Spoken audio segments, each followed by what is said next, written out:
In the heart of the Serengeti, the early sun spilled across endless grasslands, brushing golden light against the swaying acacia trees and distant koppies. Wildebeest wandered across the plains like black waves on golden sand. Amid this peaceful landscape, something was deeply wrong. Near the base of a granite outcrop, hidden beneath the sparse shade of a baobab tree, lay a once mighty lion. His mane, once full and glorious, was patchy and matted with dirt. His ribs pressed sharply against his skin, and his body bore signs of a terrible invasion, swollen wounds, open sores, and countless parasites crawling across him. His tail twitched feebly, occasionally brushing away a persistent fly. This was Leo, a lion who had once ruled a pride with fierce authority. Age had caught up to him. As younger males challenged him, Leo had been forced out, left to wander the plains alone. In his solitude, a silent enemy had taken root, a parasitic infestation that had spread across his body. Microscopic larvae had burrowed into his flesh, creating nests beneath his skin. Over time, they had hatched into wriggling maggots, some of which emerged through the sores they had opened. The pain was constant and deep, draining his strength day by day. Far from the lion, at a research outpost near the edge of the park, Dr. Amara Njer, I prepared for another day of wildlife monitoring. Reports had reached her team of a lone lion in distress. Though such sightings were not uncommon, something about the description compelled her to act. She gathered her equipment, medical supplies, and dart rifle, joined by her assistant, Joseph MTO, and they set off toward the Moru koppies. Their vehicle rumbled across uneven terrain, disturbing a flock of guinea fowl. Dust clouded the air. Hours passed before they found him, Leo, barely breathing beneath the baobab tree. The sight stirred something in Amara.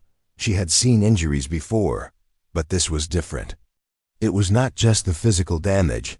It was the silence of a creature that once roared over the plains. Without hesitation, she prepared a tranquilizer. The lion didn't resist. His body was too weak. Once sedated, they approached and examined him. His wounds were numerous, and larvae emerged from many. The parasites had formed dense clusters under his skin, creating grotesque bulges along his flanks and legs. Maggots wriggled through fur and flesh alike. The stench of decay hovered in the air.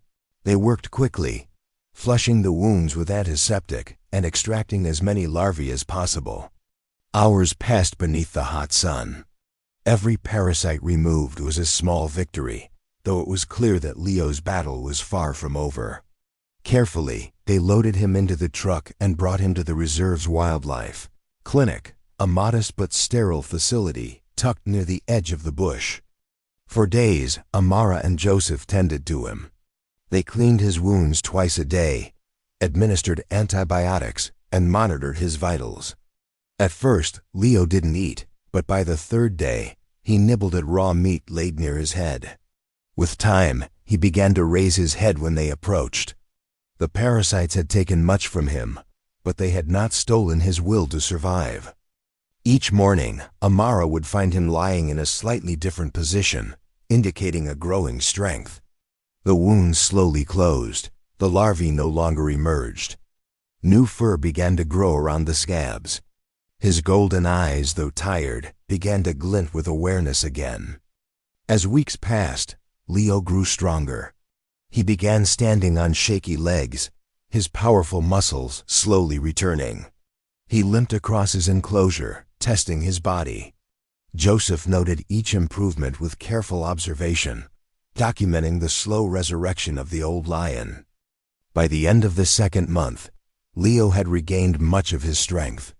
His mane was still sparse, and the scars remained physical memories of his suffering, but he could walk without limping. He could eat on his own. He would sit tall and gaze across the plains beyond the clinic fence, nostrils flaring in the wind. The time came for release. Amara and Joseph prepared for the journey back to the wild.